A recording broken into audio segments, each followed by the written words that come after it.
waaw l'amicale des agents du ministère de la justice ay liggéeykat lañ yu nekk ci këru attekaay yi nekk ci direction yi ak service bu ministère de la justice yëpp fépp ci Sénégal ñu daje woon suñu biir am association daaw ñu àndoon di sillonner les régions du Sénégal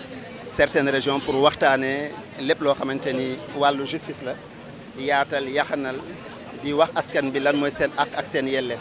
ak yan taxawaay lañ ci mën a am mais également yan laaj la ñu mën a andi samp ko ñu andi ci ay tontu pour que ñu xam ne ni justice bi la justice est rendue au nom du peuple askan bi moom justice bi ñan nekk di àtte ak ña fay ñëw ay doomu réew mi lañ donc looloo tax suñu association di waxtaanee lépp loo xamante ni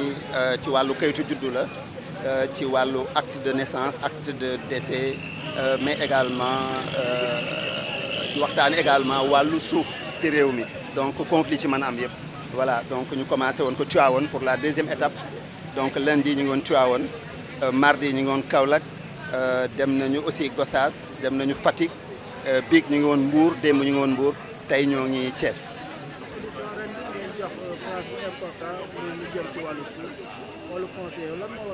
waaw ay thématiques yu bari lañ am ci wàllu suuf dañu gis que ni région de Thiès daanaka mën nañu ne région bu mag la te mi ngi gën a yaatu. te jafe-jafewu suuf di ko waxtaane dafa gën parce que boo xoolee jafe-jafe yi am yëpp ci wàllu foncier day am ci jënd ak jaay suuf waaye day am également ay conflits sylvo-pastoraux donc baykat yi ak càmm yi dañuy am ay jafe-jafe ci wàllu suuf alors donc looloo tax ñu ne dañ ci invité ay spécialistes ñun duñ ci spécialiste nag mais suñu wàll mooy lépp loo xamante ni mën na andi jafe-jafe ñu prévenir ko donc wooy ay spécialistes ñu waxtaane lan mooy suuf xamal askan bi que ni suuf si nu mu toll yëpp Sénégal moo ko moom mais également am na ci wàllu suuf loo xamante ni état bi am na dina ci joxe ay titres dina ci joxe ay droits nga koy exploiter donc yu mel noonu moo taxoon association bi. parce que bu jafe-jafe amee bu ñu déggoowul ñoom tribunal la ñuy ñëw balaa ñoo ñëw tribunal nag war nañ ko waxtaanee pour nga xamante ne lii balaa muy ñëw tribunal nit ñi dañ ko waxtaanee ba déggoo ci ba benn jafe-jafe du ci am.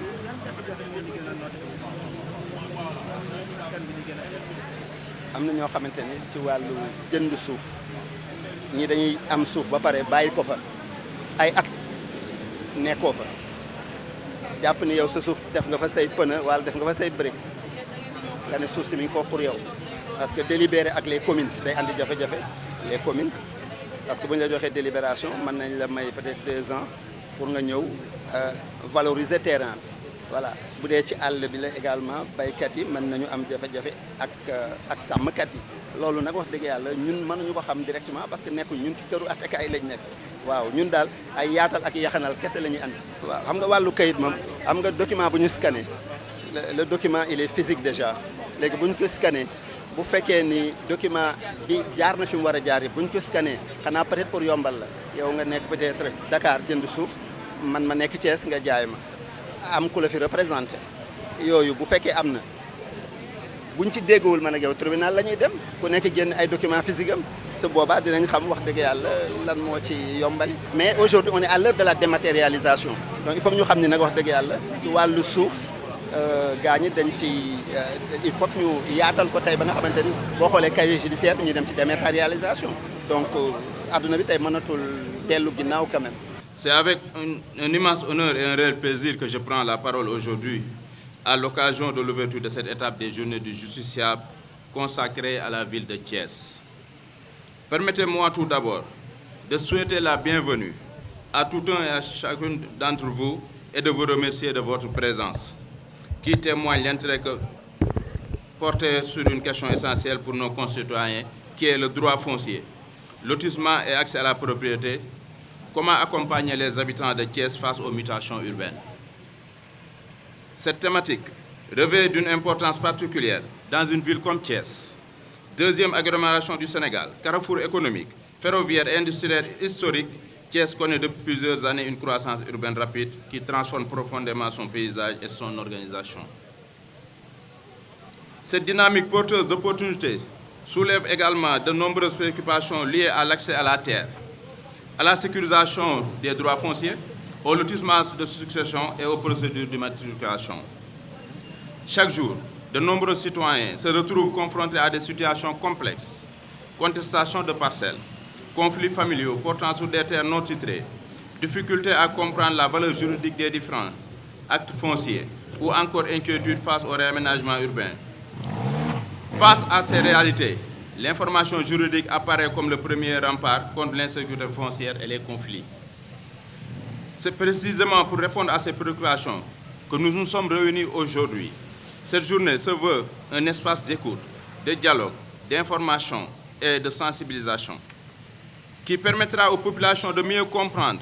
leurs droits, de connaître les démarches à entreprendre pour sécuriser les biens et identifier les voies et recours existants lorsque surviennent les différends. Mesdames et messieurs, avant de poursuivre nos travaux, permettez-moi de vous présenter brièvement l'organisation qui porte cette initiative, qui est l'Amicale des agents de la justice, qui est une organisation regroupant le personnel administratif et technique du ministère de la Justice. Elle est née de la volonté de ses membres de contribuer davantage à la modernisation du service public de la justice et au rapprochement de l'institution judiciaire avec les citoyens. Placée sous la devise « Unis pour un lendemain meilleur », l'Amicale s'est donné pour mission de promouvoir la solidarité entre ses membres, de renforcer leurs capacités professionnelles et de créer un cadre de réflexion sur les enjeux du système judiciaire sénégalais. Mais au-delà de cette vocation interne, l'Amicale s'est engagée à contribuer activement à l'amélioration et à l'accès aux services publics de justice, à l'accès aux droits pour tous, notamment les populations les plus vulnérables. De ce fait, les objectifs de l'Amicale sont la promotion et la solidarité et l'entraide entre les enjeux, le renforcement des capacités professionnelles, la participation aux réflexions sur les réformes d'amélioration du système judiciaire, la sensibilisation des populations sur leurs droits et obligations, le rapprochement de la justice avec les citoyens, la contribution à la construction d'une justice plus moderne, plus accessible et plus efficace.